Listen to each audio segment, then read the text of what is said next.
Hello everyone, welcome to another First Chapter Friday. Today's story is Petey by Ben Mikaelsen.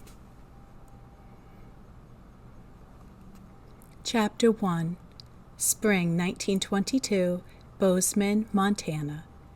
The train's steam whistle sounded urgently as it approached the crossing. Bouncing toward the same intersection at breakneck speed, a faded black Ford Model T spit mud from under creaking fenders as it bulked and twisted down a rutted road.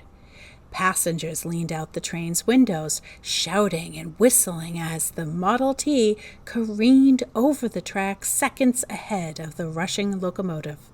The train's whistle kept up its shrill as it protested. Cheering and clapping erupted aboard the rail coach.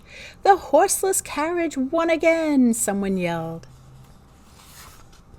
The driver of the Model T, Roy Corbin, drove with a vengeance. Next to him, his wife, Sarah Corbin, braced herself as they bounced and they swerved toward the train depot.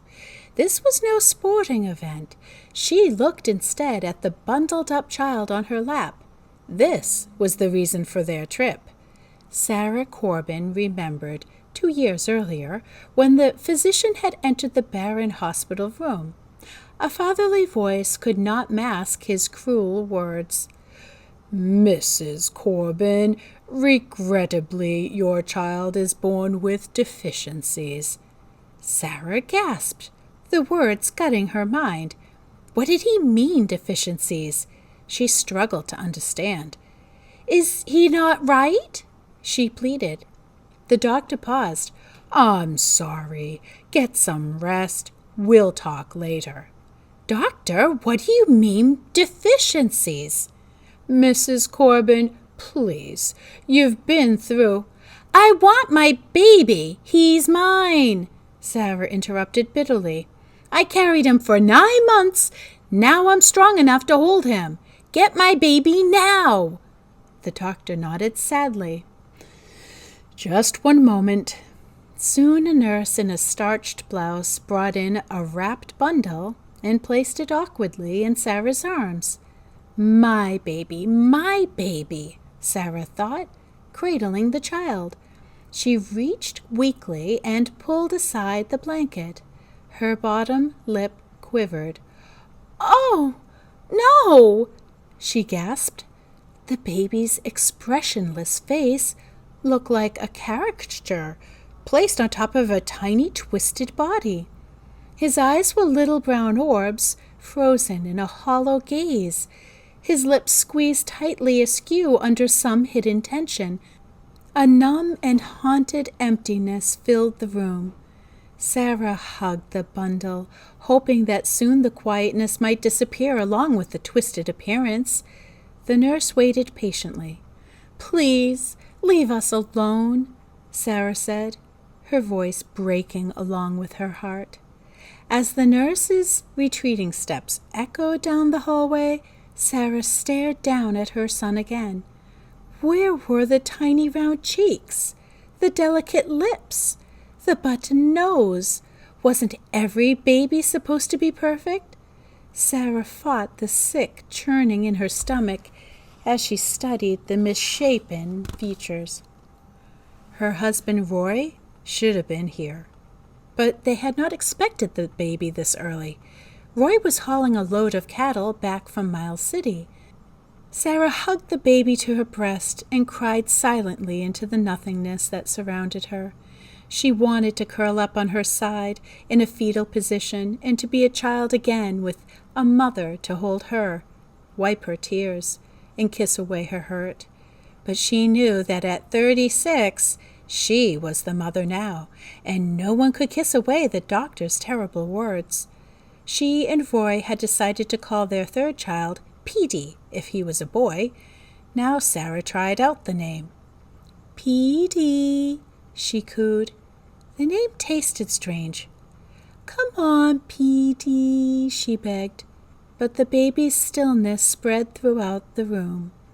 The jolting of the Model T brought other memories. The doctor's diagnosis had held no concession. "Children such as these rarely respond to treatment," he had said. Still, after leaving the hospital, Sarah had not given up hope. In matters such as these, even the words of God became suspect. This was not the Dark Ages. This was 1922, the age of modern medicine. Every day doctors performed miracles. Couldn't someone perform a miracle on Petey? A costly trip to a specialist in Butte, however, confirmed the diagnosis. "Mr. and Mrs. Corbin," said the impeccably dressed doctor standing in his lavish office, "we have here a severe case of feeble-mindedness. As an idiot, any rehabilitative efforts would be futile." "What do you mean, an idiot?" Sarah had stammered. "The child has no capacity whatsoever for minimal sensory appreciation. My recommendation, however difficult, would be to admit him to an institution that could provide for his care." Sarah protested. "No! This is my son, my Petey. This isn't the malfunction of some machine. No one's taken Petey away from me, no one." To cement that decision, the Corbins baptized Petey at the old Lutheran church in town. With light pouring through tall stained glass windows, the preacher had ended the service by saying, "They who wait for the Lord shall renew their strength. They shall mount up with wings like eagles. They shall run and not be weary. They shall walk and not faint." Soon after came months of seizures, 2 years of sleepless nights, 2 years of feeding, cleaning, and holding Petey. Many townsfolk and neighbors called it a wasted effort, but every day Sarah spent herself on her child. She closed her eyes now in the Model T and leaned her head backward, hearing again the many comments from the neighbors. "If I were you, I'd take 'em to that specialist in Salt Lake." "Do you pray for 'em each night?" "What tonic did you use for your flu last year?" "Perhaps you lifted too heavy." Where were these people when night after night she or Roy had sat with Petey, scared his next seizure might be fatal? Many avoided greeting her when she brought Petey to town. Slowly the medical bills had grown. They had sold everything, including their small ranch, until nothing remained for medicine or the visits to the doctors. It hurt watching their little 8-year-old Billy and his 10-year-old sister Kathy leave for school wearing donated clothes several sizes too large.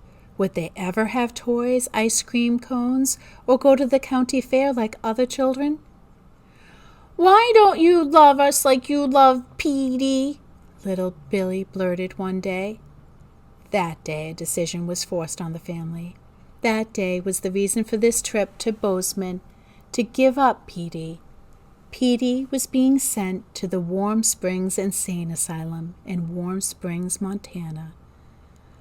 A washout in the road bounced Petey's head as they pulled into the Northern Pacific train depot, a small brick building on the edge of Bozeman. The vacant expression on Petey's small elfin face grew more distant. The county health nurse met them there. Her soft, sandy hair framed a kind face, but her white starched vest fit like armor over her blue blouse. Sarah had expected someone older. "Please take good care of him," Sarah pleaded, extending Petey hesitantly. He seemed so much heavier today. "I will," the nurse answered softly, cuddling the unresponsive child. "I will." Sarah remembered their pastor's words. As important as burying one's dead, so was it necessary to let unfortunates like Petey slip from their lives and memories. Sarah reached out and traced her fingers gently across the odd curves of Petey's bent little body. Then a sob broke through her composure, and Roy led her back to the car. The county health nurse squirmed to get more comfortable on the wooden train seat, worn smooth by years of use. She wiped mucus from the infant's twisted mouth and nose. His swollen and coiled tongue bunched into one cheek. The chore of delivering wards of the state to the insane asylum in Warm Springs was the responsibility of the county sheriff. Whenever a ward was a child, however, the sheriff asked a nurse to handle the transfer. Carrying a deformed baby probably wasn't very sheriff-like. The nurse reached and pulled commitment papers from a large brown envelope in her day bag. Glancing briefly through the evaluation, she saw the obvious described in lengthy and complex statements. Shuffling the papers back together, she noticed the ward's name, Petey Roy Corbin. "Can I sit beside you?" asked a kindly voice. The county health nurse looked up to find a tall, stately woman. Judging by her beautiful silver hair, the woman was over 60. A brown silk blouse matched her long skirt. "Please do," the nurse replied. The woman breathed a sigh of relief as she settled herself onto the wooden seat. "Here, let me help you with your bag," the nurse offered. As she reached forward, the baby's blanket fell aside and exposed Petey's distorted expression. Saliva ran freely out the side of his gaping mouth. "Oh, for heaven's sake!" exclaimed the older lady. She jumped to her feet and grabbed her bag. "He won't hurt you," assured the nurse. Still, the woman fled down the aisle. The nurse shook her head as the rail car jolted. She braced her hand against the next seat as the locomotive hissed and ground its way grudgingly away from the depot. Soon the train echoed a rhythmic and endless click-clack, click-clack. The sound grew louder whenever someone opened one of the wooden doors to pass between cars. A breeze kicked up, sending dust devils spinning and dancing out across the fields next to the tracks. Pungent smells of sagebrush and an occasional whiff of coal smoke from the locomotive drifted through the open windows. Tucking the blanket tightly around the pitiful infant, the nurse settled in for the long ride. "Life sure threw you a curveball," she whispered. "It's a good thing you can't think." All I can say is I hope you try out this book, Petey.